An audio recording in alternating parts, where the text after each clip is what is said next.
প্রিয় সংগ্রামী কুমিল্লাবাসী, আপনাদের প্রিয় নেতা বলেছেন দুইটা যৌক্তিক কথা। একটা এয়ারপোর্ট, সেই ব্রিটিশ আমল থেকে এখানে তখন বিশ্বযুদ্ধের জন্য ঘাঁটি গাড়া হয়েছে। এইরকম ঘাঁটি যারা সবগুলোই কিন্তু এয়ারপোর্ট হয়ে গেছে দুটো ছাড়া, একটা কুমিল্লা আর একটা শমশেরনগর। শমশেরনগর অতটা জরুরি নয় আর একটা এয়ারপোর্ট করা, কারণ সিলেট একটা এয়ারপোর্ট আছে, কিন্তু কুমিল্লা তো অনেকগুলা জেলার কেন্দ্রস্থল। এটা খুবই যৌক্তিক দাবি। এই দাবি আমরা শতভাগ সমর্থন করি। প্রধান উপদেষ্টার নেতৃত্বে বর্তমান সরকারকে অনুরোধ করব, আপনারা মনোযোগ দিন। বিভাগ, আপনারা বিভাগ পাইলেন না, আপনাদের কপালের দোষ। আপনাদের জেলার নাম কুমিল্লা। কুমিল্লা জেলাটা কি আমাজন জঙ্গল থেকে এখানে এসে পড়েছে? এটা কি বাংলাদেশের অংশ নয়? মহান স্বাধীনতা যুদ্ধে, 24-এর যুদ্ধে কুমিল্লার কি কোনো ভূমিকা নেই? যদি কুমিল্লার ভূমিকা কুমিল্লা নামেই রাখার সুযোগ থাকে, আজকে কুমিল্লার নামে বিভাগ দিতে অসুবিধা কোথায়? কেন সেটা আটকে রেখেছিলেন?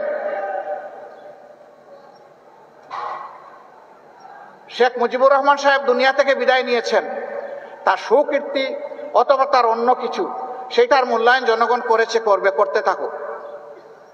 কিন্তু আপনি ওই জায়গায় জেদ ধরে আপনি কুমিল্লা বিভাগ দিবেন না, একটা জেলাকে তার নাম ধরে অপমানিত করবেন। আপনি বাংলাদেশের প্রধানমন্ত্রী হতে পারেন না।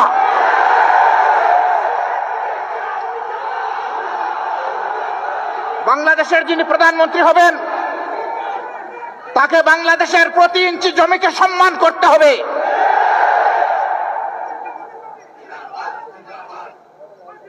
এটা একটা জুলুম,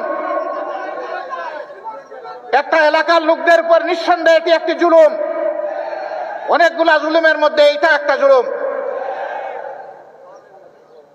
আমরা বর্তমান সরকারকে অনুরোধ করব, তার তো সব কিছুই রেডি আছে, আপনারা মেহেরবানি করে তাদের এই হক পাওনাটা কুমিল্লাবাসীকে দিয়ে দেন। নামের জন্য কুমিল্লাবাসী যুদ্ধ করে নাই, বলে নাই সুরমা নদীর নামে করেন, কুশিয়ারার নামে করেন, তিতাসের নামে করেন, এটার নামে করেন, ওটার নামে করেন। কুমিল্লাবাসী এটা বলেন নাই। কুমিল্লাবাসী বলেছে আমাদের নামেই, আমাদের পরিচয়, আমাদের বিভাগটা দিয়ে দেন। এমনকি বৃহত্তর নোয়াখালীর লোকেরা বলেন নাই যে লক্ষ্মীপুরের নামে দেন বিভাগ, তারা বলে নাই যে আপনারা নোয়াখালীর নামে দেন, ফেনীর নামে দেন, তাও তারা বলে নাই। তাহলে তারা যদি কেউ না বলে কুমিল্লার নামে বিভাগ হবে না কেন? এ বিভাগ হওয়া উচিত। বরঞ্চ আরেকটা কারণে হওয়া উচিত, যে একটা নামের প্রতি অপমান করা হয়েছে, যত তাড়াতাড়ি পারেন দিয়ে সম্মানটা ফিরিয়ে দেন।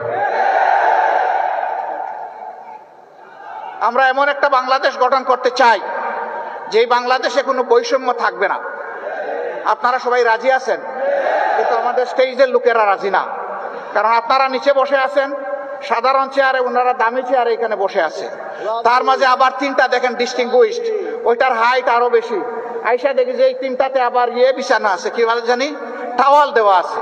তো আমি বৈষম্য বেশি দূর করতে পারি নাই, প্রথমে আমার টাওয়ালটা ফেলে দিছি। আগামীতে এই ধরনের কোনো আয়োজন হলে সকল চেয়ার সমান থাকবে ইনশাআল্লাহ। যে চেয়ার নিচে থাকবে, দেখার স্বার্থে যদি একটা স্টেজ লাগে, তাইলে সেই চেয়ারটাই উপরে থাকবে ইনশাআল্লাহ। আপনারা সবাই রাজি আছেন? আপনারা তো রাজি থাকবেন, ওনারা রাজি কিনা? ওনারাও রাজি আছে, আলহামদুলিল্লাহ। তাইলে আমরা উভয় পক্ষ রাজি যে আমরা সকল ক্ষেত্রে বৈষম্যহীন চলবো ইনশাআল্লাহ। তবে এটা ঠিক যে যার যার রুচি মতো চলবো। যেমন আমার গায়ে একটা সদরিয়া বা একটা কোটি আছে, তাই বলে সবাইকে কোটি পরতে হবে না।